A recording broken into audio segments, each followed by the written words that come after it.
রাষ্ট্র কাঠামো মেরামতের ৩১ দফা ও এতে জনসম্পৃক্তি বাড়াতে রোববার ঢাকা মহানগর দক্ষিণ শাখার কদমতলী থানায় প্রশিক্ষণ কর্মশালা করে বিএনপি। এতে লন্ডন থেকে ভার্চুয়ালি যুক্ত হয়ে তৃণমূলের নেতাকর্মীদের বিভিন্ন প্রশ্নের জবাব দেন বিএনপির ভারপ্রাপ্ত চেয়ারম্যান তারেক রহমান। সমাপনী বক্তব্যে তারেক রহমান বলেন, রাজনীতিতে গুণগত পরিবর্তন আনতে চায় বিএনপি। দলের ভেতর কাজ শুরু হয়েছে, ক্ষমতায় গেলে রাষ্ট্রীয় পর্যায়ে পরিবর্তন আনার কথা জানান তিনি।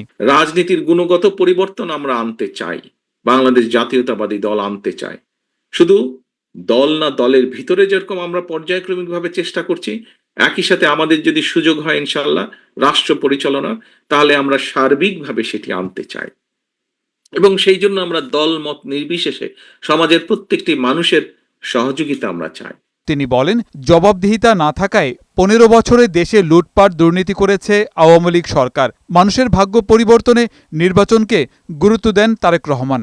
সমাজে, রাষ্ট্রে যদি জবাবদিহিতা না থাকে তাহলে কোনো কিছু টিকিয়ে রাখা সম্ভব না। জবাবদিহিতা থাকতে হবে। নির্বাচনের তাগাদা নিয়ে বিভিন্ন মহলের সমালোচনার জবাব দেন বিএনপির ভারপ্রাপ্ত চেয়ারম্যান।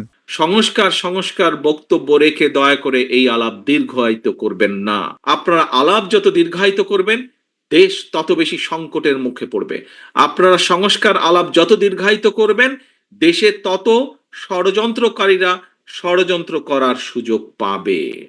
সংস্কারকে যত দ্রুত বাস্তবায়ন করা যাবে, দেশের মানুষকে তত দ্রুত আমরা বিপদ থেকে রক্ষা করতে পারবো। আগামী দিনে সরকার গঠন করলে রাষ্ট্র মেরামতে ঘোষিত ৩১ দফা কর্মসূচি বাস্তবায়নে নিজের প্রতিজ্ঞার কথাও জানান দেন তারেক রহমান। গোলাম মোর্শেদ, বৈশাখী সংবাদ, ঢাকা।